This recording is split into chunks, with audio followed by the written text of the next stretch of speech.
On Thursday, the French government rolled out a new stimulus plan. The fact France is again forced to stimulate its economy should be viewed as bad news.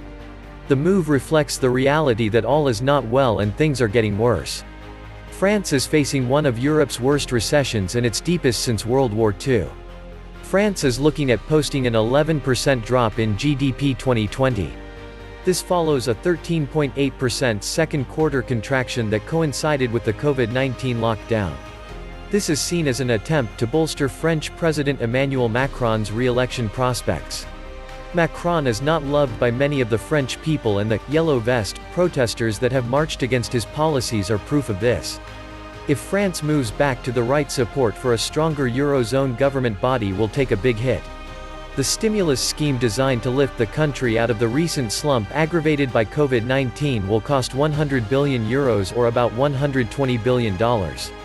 As with most government stimulus plans, it is aimed at reducing unemployment, which French officials concede is slated to top 10% next year. The amount of this particular package is equal to roughly 4.5% of the GDP and brings this year's total stimulus to around 10% of France's GDP.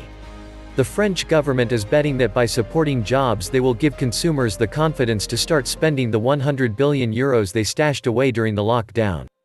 Stash Learn shows France as being the second largest economy in Europe, and the sixth largest in the world.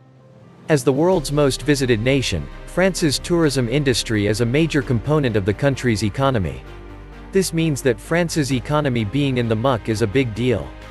As for Macron's stimulus plan, the French plan includes tax cuts and incentives for businesses, €30 billion, heavy investment in the green transition and areas such as transport, better insulating public buildings and homes, even the hydrogen industry, which is seen as a way to store and transport energy created by wind turbines and solar panels, €35 billion, and social cohesion measures, €35 billion, such as part-time work programs, training for young workers and health care. Welcome back to the Survival Economist. Don't forget to like, subscribe, hit the notification bell. And as you know, friends, I rely totally on your donations to keep this channel functional. As you know, it takes a crazy amount of research and time to bring you this content on a daily basis, so I hope you consider helping with whatever donation you can afford. Thank you. Just as problematic as the fact this stimulus is badly needed is how it will be funded. Almost half of the money is slated to flow from a new, European Union Joint Recovery Fund, which is seen as paving the way for significant fiscal transfers in the future. This new plan is moving the once taboo subject of debt mutualization to a new level. This opens wide the possibility for European governments to engage for the first time in massive joint borrowing and would sanction significant fiscal transfers between its member states. Whether this scheme goes through or is even legal has yet to be determined. It was only recently that German Chancellor Angela Merkel and Macron proposed in a joint press conference the creation of the EU Recovery Fund.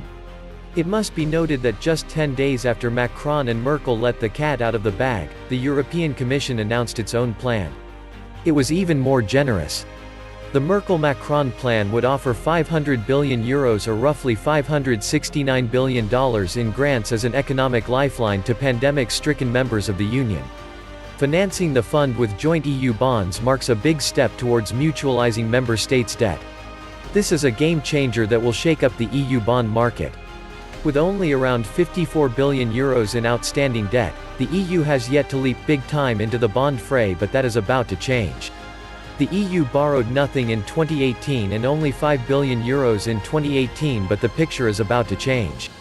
If the entire €750 billion needed to fund this program are raised in the bond market, they will be doing €262.5 billion in both 2021 and 2022, the remaining 225 would come in 2023. The ambitious French-German proposal couldn't have come at a more crucial time for European unity, which is being challenged by two parallel crises, the pandemic, and the heated debate over how to respond to the economic tsunami caused by strict lockdowns.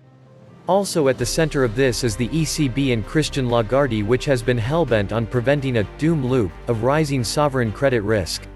To support the weakest members of the Eurozone, the ECB has vastly expanded its balance sheet as it propped up the continent's financial system through quantitative easing and bond buying programs.